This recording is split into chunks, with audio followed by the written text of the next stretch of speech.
Sebelum sama-sama kita membahas dan juga berdiskusi terkait topik video ngopi kesempatan kali ini, izinkan gue untuk mengucapkan bela sungkawa yang sedalam-dalamnya dulu dan juga doa yang terbaik untuk para korban dan juga keluarga korban tentang kejadian di tanggal 27 April 2026 itu. Tentang kecelakaan transportasi umum antara kereta api Agro Bromo dan juga KRL Komuter Line di perlintasan kereta Bekasi Timur. Pertanggal 30 April 2026 kita udah mendapatkan informasi lebih detail terkait jumlah korbannya, di mana 16 orang meninggal dunia dan juga lebih dari 80 orang itu mengalami luka-luka dan didominasi sama perempuan karena kecelakaan tersebut itu menghantam gerbong wanita. Gue rasa ini harus menjadi momentum yang besar ya untuk semua pihak saling berevaluasi dan juga introspeksi. Entah itu perusahaan operatornya, entah itu pemerintah ya, atau pembuat kebijakan, bahkan masyarakat umum juga untuk lebih berhati-hati dan juga lebih bertanggung jawab ketika melewati perlintasan kereta api. Biar kejadian kayak gini amit-amit gak keulang lagi. Sebelumnya gue gak pengen ngebahas ini ya, karena gue rasa Andri atau TNM itu udah ngejelasin secara amat detail dan juga full gitu bagaimana kronologi dari awal sampai akhir, yang mana kita tahu mungkin ini semua terjadi udah bukan mungkin lagi gitu, tapi mungkin akan lebih aman kalau misalnya gue bilang mungkin karena gue bukan pihak resmi yang harusnya memberitakan ini. Kita harus benar-benar nunggu bagaimana analisis dari KNKT ya, atau Komite Keselamatan Transportasi, untuk memberikan press release siapa yang salah dan siapa yang harusnya bertanggung jawab. Tapi Andri benar-benar sukses banget dalam ngasih tahu kalau misalkan ini semua dari mana asalnya dan juga ini semua kenapa bisa terjadi gitu loh. Kan kita semua tahu ya kalau misalkan gara-gara taksi online Green SM itu berhenti, terus habis itu ketabrak beberapa sensor atau sistem mati, sampai pada akhirnya kereta api Agro Bromo itu nggak tahu kalau misalnya ada kereta KRL yang emang sedang melaju pelan gitu, sampai pada akhirnya benar-benar tertabrak dari belakang.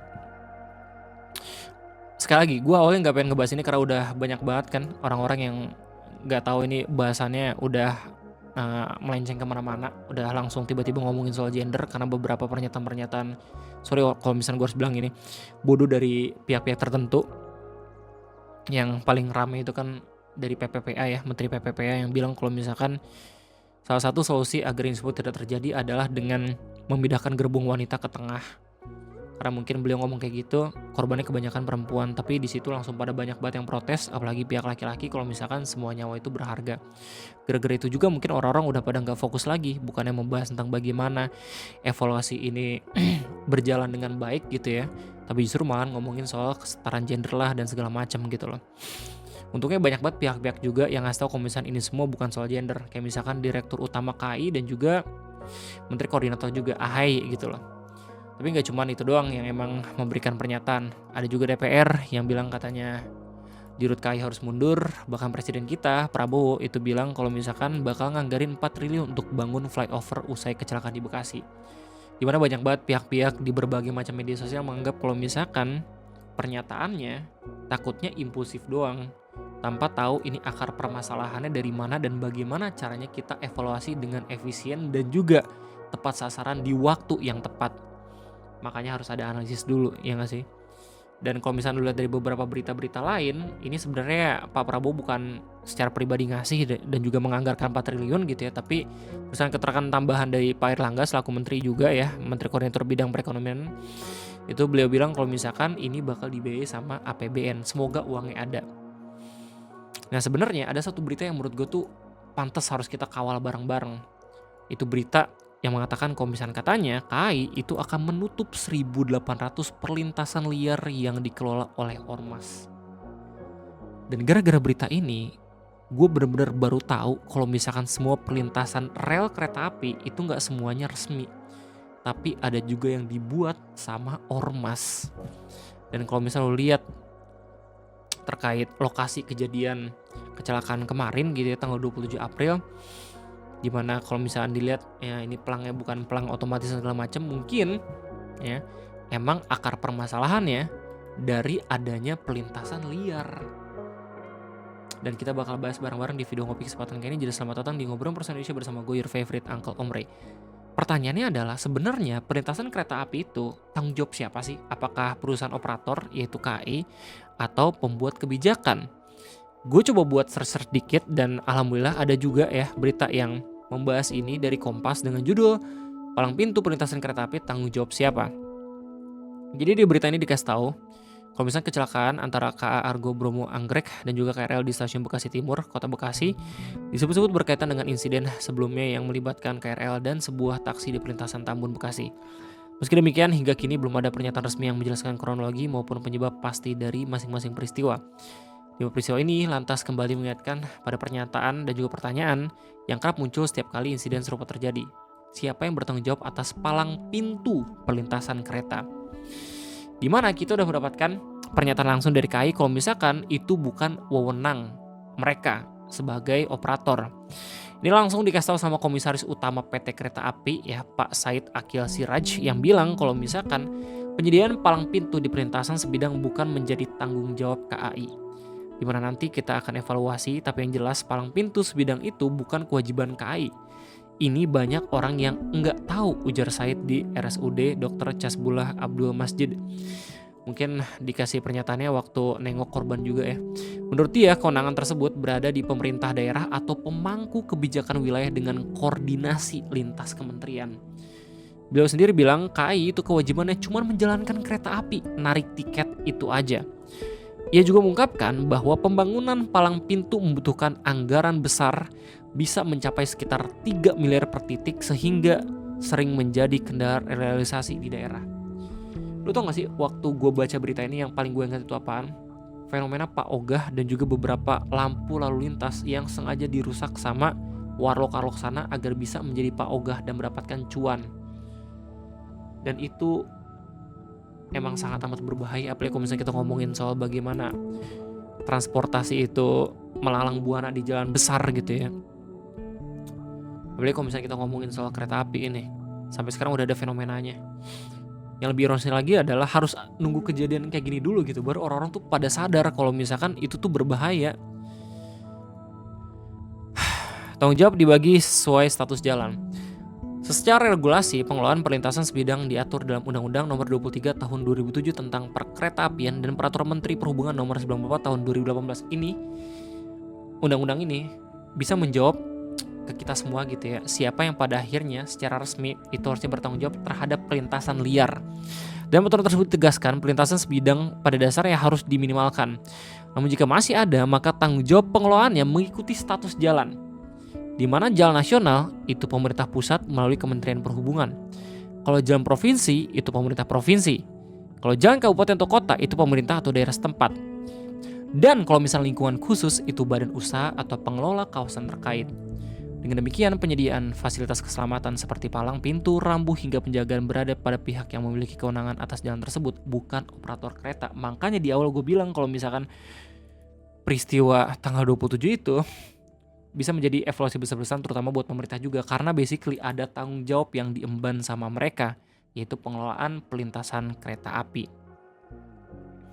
Meskipun dengan ada informasi ini, sebenarnya nggak cuman pemerintah doang yang harus evaluasi, tapi juga ya masyarakat umum gitu ya. Apalagi kalau misalnya kita lihat dari sumber awalnya, kalau misalkan ada oknum masyarakat yang masih aja gitu loh nggak pengen taat terhadap rambu, apalagi di perlintasan kereta api, pengen yang lebih duluan gitu, sampai akhirnya kendaraannya mogok dan nyelakain semua orang. Kalau misalnya dari perusahaan taksinya, bahkan udah banyak banget ya orang-orang yang red sampai akun-akun officialnya itu tutup kolom komentar atau bahkan tutup akun. Di Twitter kok nggak salah katanya tutup akun, tapi di Facebook itu katanya sampai ditutup kolom komentarnya. Karena banyak banget orang-orang yang kesel banget. Karena pernyataan awalnya itu nggak ada permintaan maaf sama sekali. Ya kita nggak tahu, mungkin dari pihaknya mereka gitu ya ngasih permintaan maaf di awal itu ngebuat mereka tahu kalau misalnya itu semua salah mereka, gue nggak tahu ya. Nah cuman yang uniknya adalah kalau misalnya dari informasi ini kan kita tahu ya kalau misalkan perlintasan kereta itu tanggung jawabnya siapa. Tapi kalau misalnya dari berita yang bakal kita baca nanti, ini yang eksekusi bakal nutup perlintasan liar itu justru perusahaan operator, yaitu KAI. Dan ini unik banget gitu.